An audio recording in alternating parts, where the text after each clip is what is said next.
There's been momentous movements in Iraq, and all the world's press and eyes are on Iraq, and no one is caught everyone off guard and by surprise. So we're hoping you will shed some light on the situation, make it understandable. Well, Bismillahir Rahmanir Rahim. We begin with Allah's blessed name, and the most important thing for analysis at this time, Morris, is to be able to connect the dots. Unless and until you're able to connect the dots, you will not be able to discern the strategy of the master craftsman who is crafting the world order which is now emerging in succession to Pax Americana. The new world order that is emerging in succession to Pax Americana. The master craftsman is doing it with great skill, and one of his stratagems is diversion, to divert attention from here to there, to there, to there, to there. Which is why if you look at the television screen today, and I don't have a television in my home, Morris. Thank God. If you look if you look at the television screen, you see that the images keep on changing rapidly. The rapid movement of images on a television screen is in order to be able to block the mind from being able to concentrate and to being able to penetrate into reality, so that you remain someone who is imprisoned in superficiality, in the fleeting moment. That's all you do. You are living and you are imprisoned in the fleeting moment. So if you're able to connect the dots, then and only then can you discern the big picture. And the big picture is that, number one,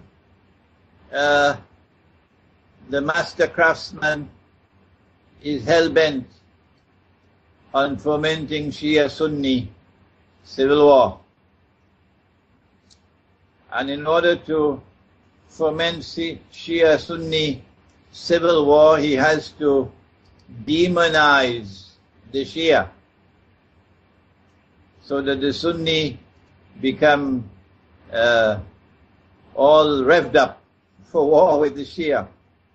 And that has been going on for some time now. He has to so brutalize the Sunnis that large numbers of young Sunni men will become so filled with anger, so overflowing with anger, that all you have to do is to put some weapons in his hands and tell him go and fight, and he will dance to any tune that you play. So what they did in Libya, and then what they did in Syria, is what they're now doing in Iraq. It's the same master planner at work, the same supplier of weapons. And I want to assure you that this body called themselves ISIL, or that's the French, and ISIS in English, this body of so-called Mujahideen, I want to assure you, Morris, they're not getting their weapons from Santa Claus. No. The same Santa Claus who supplied weapons to them in Benghazi, so that they're able to take over Libya. The same assortment of Santa Clauses who have been supplying them with weapons and training and US dollars for them to wage their bogus jihad in Syria. I am absolutely certain, Morris, that it is the same Santa Claus at work, supplying weapons and supplying training and supplying funds for this, what is now occurring in northern Iraq. And the purpose is, of course, ultimately to serve the cause of the Zionists. The purpose is ultimately to ensure that Israel would have an easier task, an easier fight on her hand to succeed the United States as the next ruling state in the world, to create turmoil and create disorder in the Arab world in particular, to create civil war in the House of Islam. And that's what they're doing in northern Iraq. Is it not the case that there is also popular support for the uprising in Iraq? ISIS is only a few thousand fighters. It could not possibly be taking over huge towns and cities without local support. We have someone from northern Iraq sitting with me here now.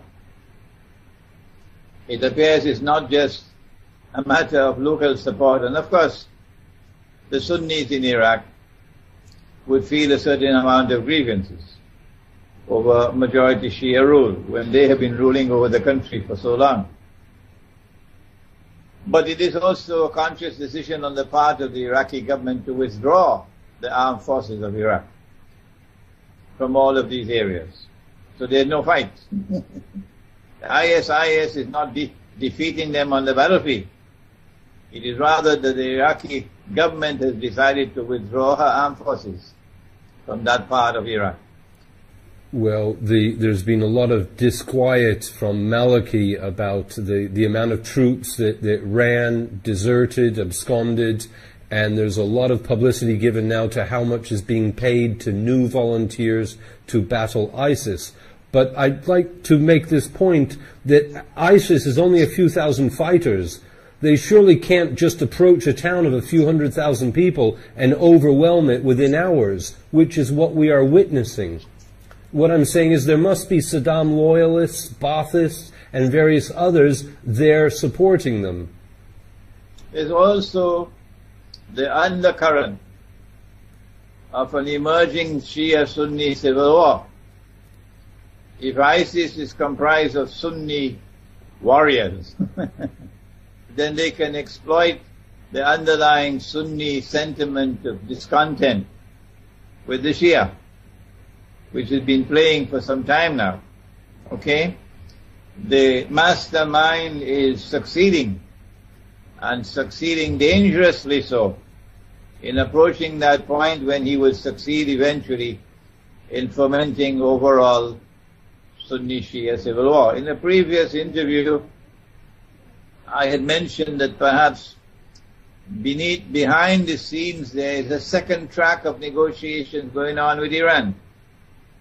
A secret track of negotiations going on with Iran, where an offer is being made, a plum which is so juicy, that only the best of all can refuse it. And that is for the triumph of the Shia version of Islam over the Sunni. For that triumph of Shia Islam to take place, you have to facilitate the emergence of an Imam al-Mahdi who will be accepted in Mecca. In order for Mecca to accept the Imam al-Mahdi, Mecca has to be under Shia rule. How can Mecca be under the Shia rule without some kind of very astute diplomacy with Iran and very astute military planning, with a number of people facilitating a movement towards Iran taking over Mecca. I don't want to speak any more on this Mecca. I just want to leave the dots for those who have the intelligence to be able to connect the dots. This is a possible scenario being negotiated secretly, and hopefully we pray that Shia Iran will not fall into that trap. So your suggestion is NATO may turn on Saudi Arabia. One wonders if NATO is not bombing ISIS at this moment, if it is Saudi Arabian pressure that's stopping America from bombing ISIS and her allies. Why should NATO, why should the United States be bombing ISIS except as camouflage, when ISIS is doing the work that the Zionists want ISIS to do?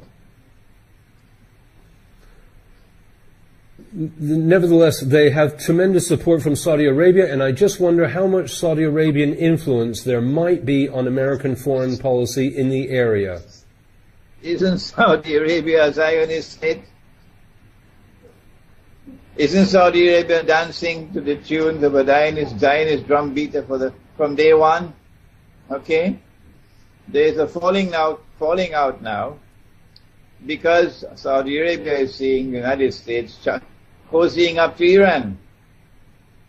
Okay? Yes. And maybe a betrayal of the Saudis. That's in the cards. But ISIS is dancing to a Zionist drumbeat without any doubt at all, because it identifies itself in a very strange way. It doesn't identify itself as a revolutionary movement. Morris, it identifies itself as an Islamic state. Why would you identify yourself as an Islamic state when the only way that an authentic Islamic movement of liberation can establish an authentic Islamic state is if you make a claim to the restoration of the caliphate or the khilafah? Well, very clearly you don't need a PhD to know that that's in the cards. And it's going to be a bogus caliphate, a bogus khilafah. If they want to fall for that trap, that's their choice, not ours. We can see ahead of us, we can connect the dots, and we can discern very clearly that the Islamic State of Iraq and the Levant, or the Islamic State of Iraq and Syria, is heading towards a goal of an Islamic State in which they will claim to restore the Khilafah or the Caliphate. And we are saying up front, before they achieve it, that it will be as bogus a Caliphate as the paper money that we're now using as money. You know, in Syria there's been alarm bells for a long time about this ISIS group as being even more extreme than the other groups. And so people that are supporting the Bashar Assad government are very much, they want to attack ISIS in all ways. And the problem is, I'm worried they're going to be duped. And America is at some point going to start to bomb ISIS in Syria. In other words, America's about, is it preparing to re-penetrate the Middle East? Is it about to reoccupy the Middle East or re-destroy it? There appears to me, Morris, to be evidence in our eschatological data. Sorry for using such technical language. Islamic eschatology envisages or anticipates precisely that a new Western military presence in the Arab world, when they're going to land, as the Prophet said, alayhi salatu wasalam, in the area north of Damascus, where a big war is going to be fought. So yes, they're preparing for that Western intervention, military intervention. But a Western bombing of ISIS, I think it's only going to be window dressing. Like an Israeli attack on Iranian nuclear plants will be only window dressing, meant to provoke Iran into a military response that will be which will entirely meet the approval of Israel. We're all being manipulated. The Zionists have outsmarted everyone for centuries, it seems. Yeah. So I'm afraid that we're using ISIS as a caricature, and it's not reflecting the reality on the ground. I'm repeating myself, but there's a lot of Baathists, Saddam loyalists. There's been a lot of injustice to the Sunnis in Iraq. They're taken off the streets, they're put in prison, they're never tried, they're locked up for years. There are many accounts of these types of stories. So I'm worried that we're all focusing on ISIS when in fact ISIS is actually a small part of the picture. The support that you speak of was deliberately and carefully cultivated. They created it so that they could exploit it the way they're now exploiting it. You don't need a PhD to understand that. Yes. The same thing happened in Egypt. They created the sea of discontent through their manipulation of money, the banking system, the monetary system, the economic hardship. They created it, they cultivated it, and then they exploited it in the Arab Spring. You don't need a PhD to understand that. The role of Turkey in this situation, it would seem there's more and more voices of opposition growing within Turkey saying, look, your foreign policy is leading to disaster. Even calls for the government to resign in Turkey. Do you think Turkey may alter course, given its experience here of the consul general being taken, diplomatic staff being taken hostage, etc.? And it's sort of supported ISIS somewhat as well. It's not even a banned organization in Turkey. The Ottoman so-called Islamic State had a PhD in its bogus support of the Sunni cause.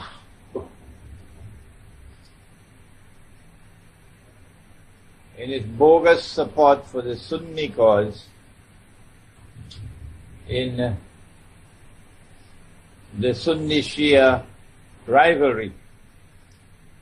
The Ottoman state waged bogus jihad against the Shia for centuries in order to keep the Shia-Sunni rivalry and hatred burning very fiercely. And modern-day Turkey, which aspires to be the successor of that Ottoman so-called Islamic State, would therefore be true to its antecedents in again supporting such a cause that would stoke Sunni-Shia civil war. What ISIS is doing is precisely that, creating conditions which will force Iran and force Shia Iraq to respond militarily. And as Shia Iran and Shia Iraq respond militarily, then the Sunnis around the world will come to the rescue. And you're going to have it. That's what they wanted, and that's what they now get. Sunni-Shia civil war. But the last nail in the coffin, so to say, would be to provoke Iran into attacking Saudi Arabia. And then to facilitate the way they facilitated Mustafa Kemal in, what is the name of that place where they landed in Turkey in 1919? Come on, Morris, help me. I'm sorry, I don't know, but I know Ataturk made a big mark on Turkey, and people say his origins are dubious as well. The British and the French Western troops landed on the Turkish coast, and then Mustafa Kemal became a hero overnight when they conveniently allowed him to defeat them. All right? Yes. So the same thing has to happen. That what would appear to be, and I hope it does not happen. I hope the Iranian leadership will listen to me. That a miraculous Iranian military advance into Saudi Arabia, which when you look underneath, it's not going to be so miraculous at all because it's going to be facilitated. An Iranian military attack on Saudi Arabia in consequence of an Israeli attack on Iran, and then Iran responds by taking Bahrain, and then across the causeway into Saudi Arabia, on the road to Mecca. That is what they want. because that's going to be the last nail in the coffin, ensuring Sunni Shia civil war. What ISIS is doing is playing into their hands, giving them precisely that Sunni Shia civil war that they want. Secondly, ISIS is playing into their hands because you can close your eyes and see what's the plan.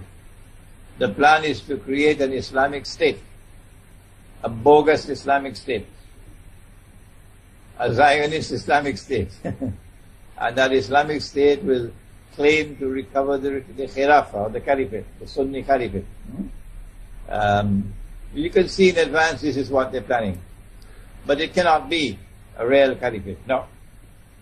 It's going to be a bogus Caliphate, and I'm saying that up front. All the reports I see say ISIS has 10,000 fighters in Syria and Iraq. That is not a large amount of people, and certainly not to be conquering huge swathes of territory. I think we're also being manipulated to think they're a greater power than they are. They've taken over Mosul of millions of people. They've taken over towns of hundreds of thousands of people.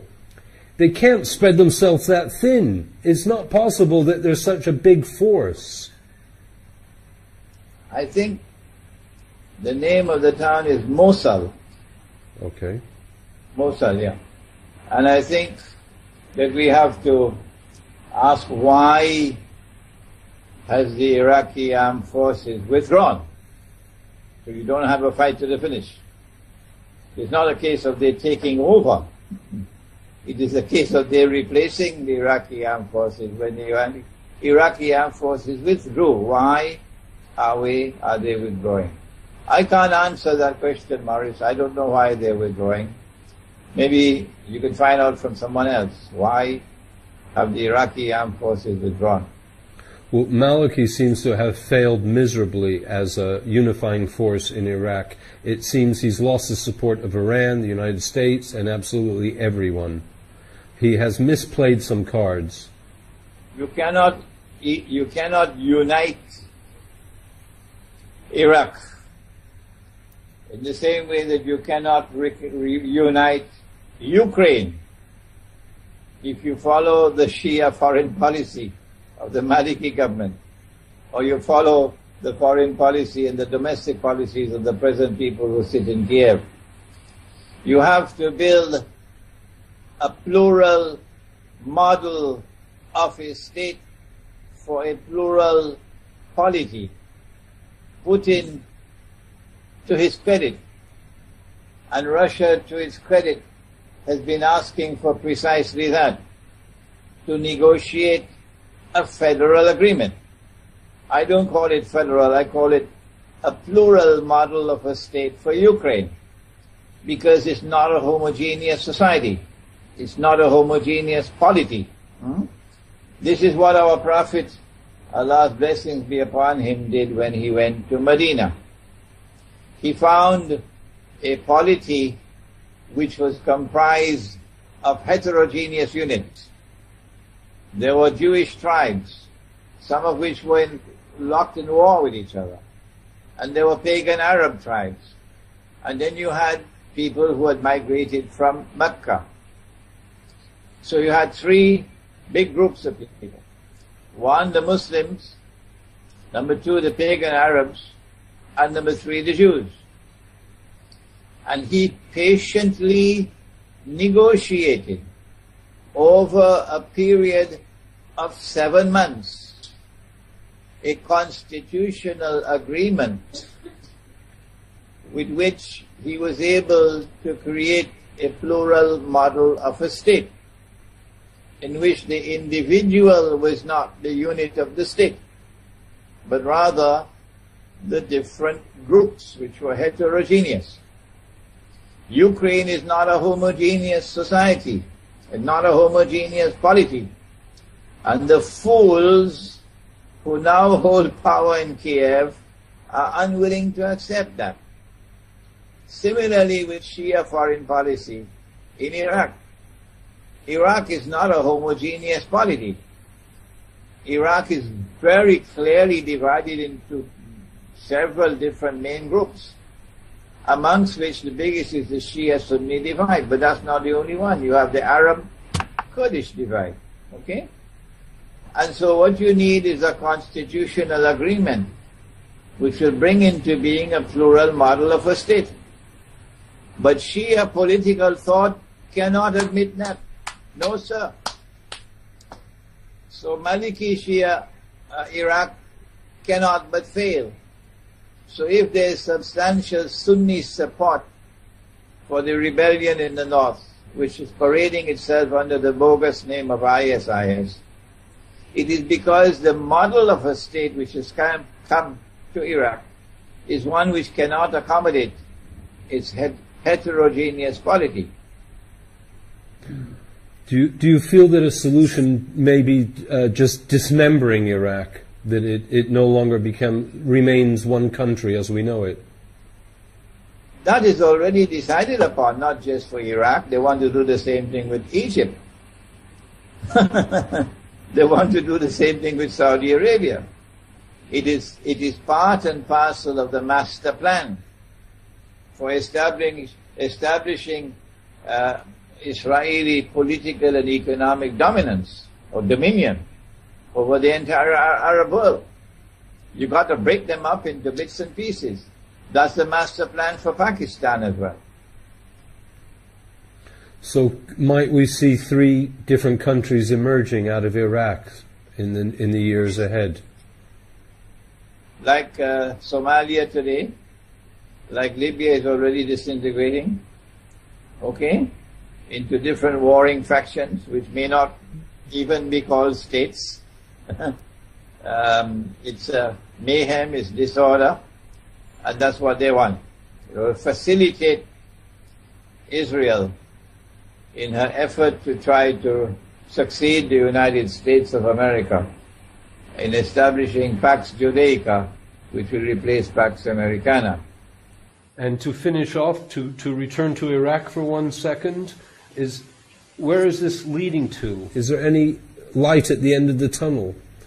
Do you just see a Shia-Sunni civil war only? I hope and I pray that there are sufficient people in the world today who have the capacity to connect the dots and to discern or to understand the strategy of the Zionists, and therefore to take appropriate action in order to forestall or to prevent the emergence of that universal Sunni Shia war. I can only pray for that. Whether or not they will succeed in bringing about Sunni Shia civil war in the world of Islam, I really do not know whether this will succeed. But unfortunately, the wind seems to be blowing in that direction. I guess it's only natural that Saudi Arabia should have gained so much influence in Iraq when there was such a vacuum and probably so much injustice. The Americans had sown the injustice to begin with. Yeah, well, we covered that subject already. Okay. You sow the seeds of discontent and then you exploit it to your advantage. You sow the seeds of discontent and then you exploit it to your advantage. There is a Zionist war on Russia. And you made me think of when Iraq was attacked in the First and Second Gulf Wars. It was when Russia was on its knees. And Russia had been a supporter of Iraq, historically. So, indeed, maybe keeping Russia out of the picture is a Zionist goal. The Zionist goal is to force Russia on her knees in submission to NATO and to force China on her knees. China is reluctant to bow, but Russia is not just reluctant. Russia is now openly defiant. They were plotting for a long, long time. If you can connect the dots, that's all you need to do. They were plotting against Russia for more than 100 years. They're the ones who brought about the Jewish Bolshevik Revolution. Russian Jews. That's an open secret. They're the ones who brought communism and the Soviet state, and the Soviet state served Zionist interests. It may have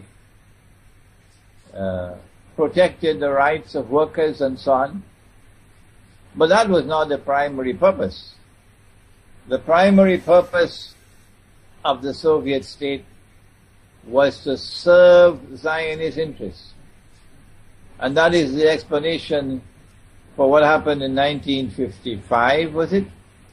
When Nikita Khrushchev handed over Crimea, which is Russian territory, to Ukraine. What is happening now is that the Zionists are using their Ukrainian supporters as guinea pigs to serve their ends. The Armageddon or Malhama I want to suggest to you, Maris, has already commenced by proxy. And the writing is on the wall. Because Putin and the Russian armed forces and the Russian government and the Russian people are not bowing. They are in open defiance. If you want a war, you will get a war. We are not going to back down. That's Russia speaking today. We are not going to back down. And a war with Russia will ultimately be nuclear war. That's the price. Well, guess what? If nuclear war breaks out, who will be the first people to be destroyed? Answer? Ukraine. And they deserve it for their foolishness, their stupidity. Rather than working out an agreement with Russia, which is mutually acceptable, so you can live together side by side peacefully. The Ukrainians who support the Zionists are now allowing themselves to be used as guinea pigs so that the Zionists can wage war on Russia by proxy. So the war has already commenced. They tried to do it in Syria, they did not succeed, and they're now succeeding in Ukraine. I think it's only a matter of time before Russia will have to intervene militarily. When you're killing sufficient Russians in Ukraine, then Russian public opinion will be so incensed that Putin will have no alternative but to intervene militarily. If there is an intervention, a Russian intervention militarily in Ukraine, I want to suggest to you, Morris, it makes no military sense whatsoever for it to be a piecemeal, part-time intervention. Russia will have to intervene decisively to achieve a fait accompli, as she achieved in Crimea.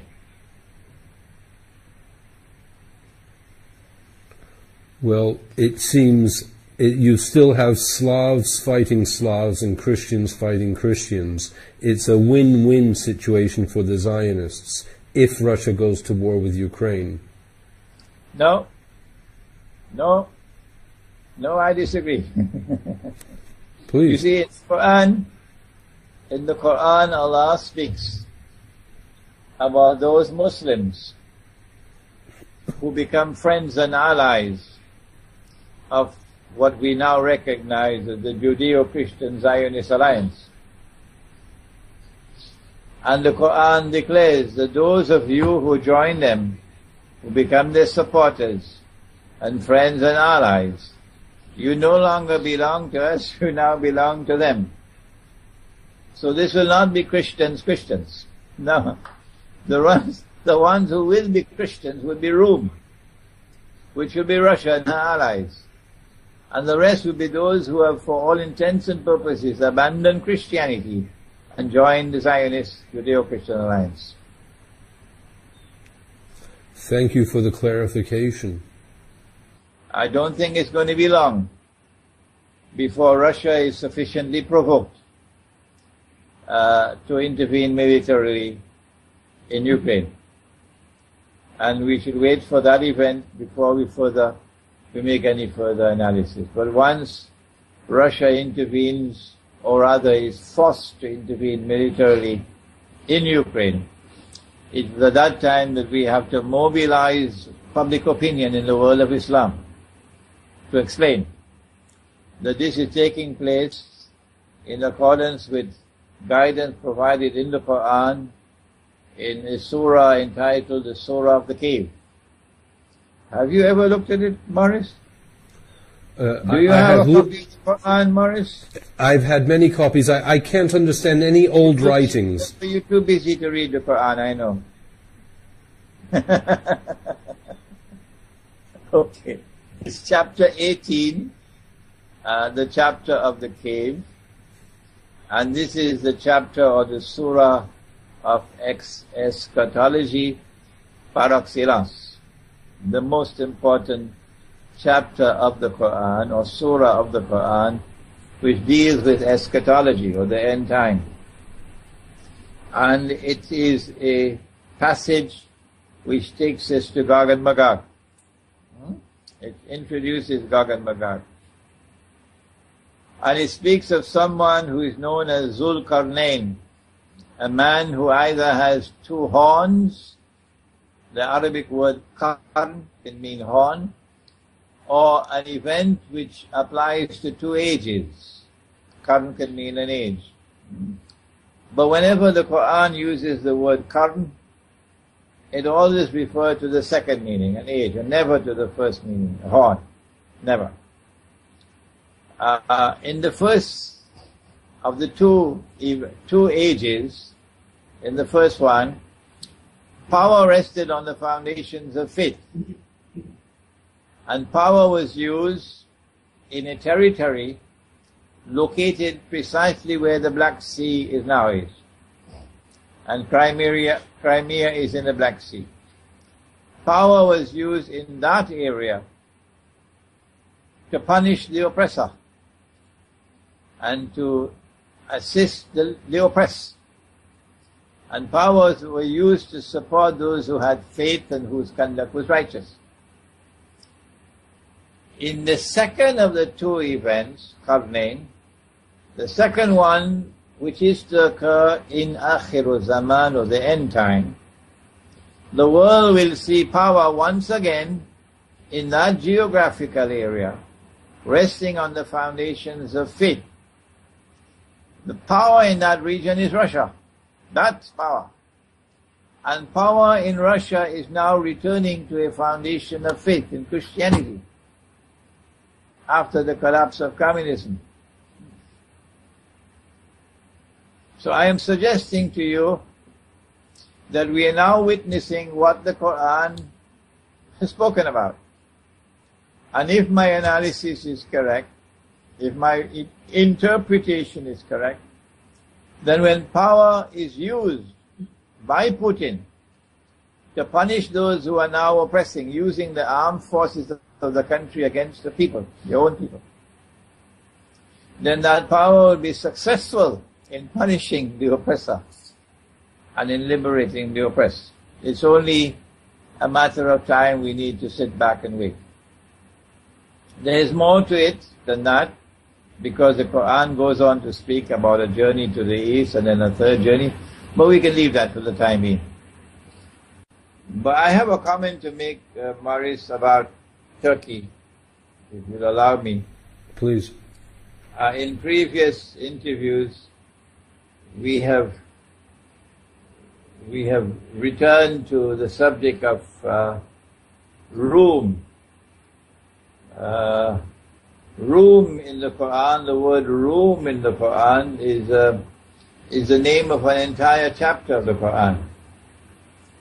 And when the Quran speaks about room, the Quran is clearly, without any doubt, speaking about the Orthodox Christian Byzantine Empire, which was initially created by Constantine when he moved from the first Rome to the second Rome in Constantinople. And the Quran speaks positively about Rome. I mentioned this to you. First of all, the Quran says that in time to come, those who will be closest and dearest of all to you, Muslims, in love and in affection, would be those who say, we are Christians. The Quran eliminates the possibility that the word Christian here could include those Christians who form friendship and alliance with the Jews, which is what Western Christianity has done. So the Christianity which remains, when you eliminate Western Christianity as a whole, not as individuals, is Orthodox Christianity. And we have someone from Russia here with us today. Yeah. Who was Orthodox Christian, became Muslim. When the Quran refers to those Christians with whom you'll have the closest relations of love and affection, it could not be referring to any other Christians but Orthodox Christianity. Because this is confirmed in a prophecy, an end-time prophecy of Prophet Muhammad ﷺ, who said that you will make an alliance with Rome. You cannot make an alliance with a hostile force. No. You have to make an alliance with a force or a group with whom you can have relations that you can trust. And therefore friendly relations. So it has to be Orthodox Christianity. And Orthodox Christianity is precisely the people that the Ottomans attacked again and again and again and again for 500 years. Waging unjust jihad against them.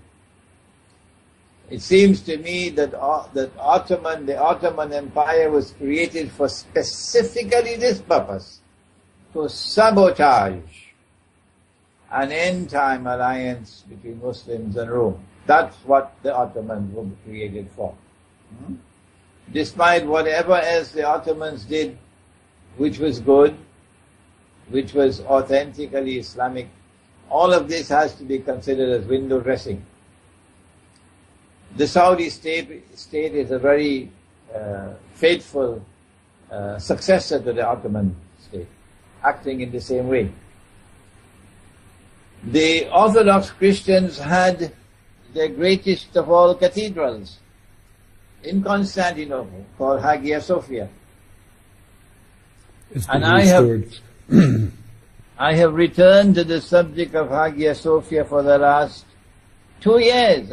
Probably mine was one of the most vocal voices in Islamic scholarship over the last 2 years on Hagia Sophia. Hagia Sophia.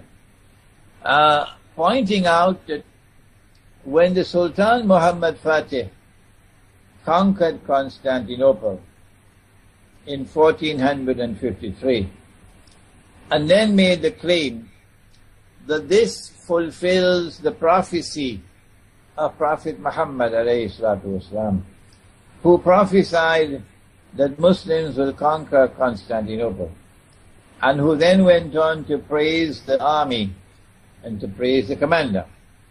When the Sultan made the claim that his conquest of Constantinople has fulfilled that prophecy, this claim was accepted hook, line and sinker for 500 years by Muslims around the world. I stood alone 2 years ago to challenge it and to say no, this is false. Among the reasons which I gave was that the conquest of Constantinople, prophesied by the Prophet ﷺ, comes after Armageddon, or the Malhama. And Armageddon, the Malhama, has not as yet occurred. And so the conquest of Constantinople could not have yet occurred. So my critics then responded and said, well, there are two conquests. They had to manufacture data. That's false. There's only one conquest of Constantinople, prophesied by the Prophet ﷺ. Okay? Then, the second thing that the Sultan did, which invalidated his bogus claim even further, was that he took that cathedral, which was the most important symbol of Christianity, Orthodox Christianity in the world, the Cathedral of Hagia Sophia, which had functioned as a cathedral uninterruptedly for 1,000 years. 1,000 years is a long time, Morris. And he took that cathedral and shamefully and disgracefully and manifestly sinfully transformed it into a masjid. This is strong language, Morris. Normally, if someone uses that kind of language, shamefully, disgracefully, manifestly sinfully, for something that the entire world of Islam has accepted, you should have lost your head by now. You should have only your shoulders with no head on top of the shoulders. But I have survived. 2 years have passed since I gave the lecture at the International Islamic University here in Malaysia on the conquest of Constantinople in the end time. And there is an increasing body of sentiment in the world which is supporting my view. What they're now doing, Waris, is attempting to further sabotage any movement towards a Muslim alliance with Rome in an effort now in Turkey to get the Turkish government to allow the Hagia Sophia Cathedral to be once more used as a masjid or a mosque. What Mustafa Kemal had done in the 1920s when he took over Constantinople was to prohibit the use of the cathedral as a masjid, which was the right thing that he did. But then he went on to transform it into a museum, which was very wrong. Very wrong. What he should have done, if there was any sincerity and good sense in him, as what Sisi should have done in Egypt, if Sisi had only $5 worth of sincerity in him, what he should have done was to return the cathedral to the Christians. This is your church. We should never have taken it from you and transformed it into a masjid. We hereby return it to you and we apologize to you for what was done. And we will ensure that for succeeding generations we'll protect your right to keep this as a church. As what Sisi should have done in Egypt. When he took over power in Egypt, he should have announced that we, the Egyptian armed forces, have now come to stay forever and ever and ever, if that's how long it'll take for all the political forces in Egypt to come together and negotiate a constitutional agreement that is mutually acceptable. Our purpose is to unite Egypt, not to divide it. And on the day when you can unite together in one constitutional agreement, we'll immediately hand over power. That's called sincerity. But the Egyptian armed forces don't know what is sincerity. They're only concerned with the cake. And now they have the cake again after having it for 50 years or more. And they don't want to give it up. No. So I see a movement in Turkey which is sinister. I condemn it with my own single feeble voice as much as I can, that you're trying to sabotage an alliance with Rome. You do not want an alliance with Rome to take place because the Zionists don't want that.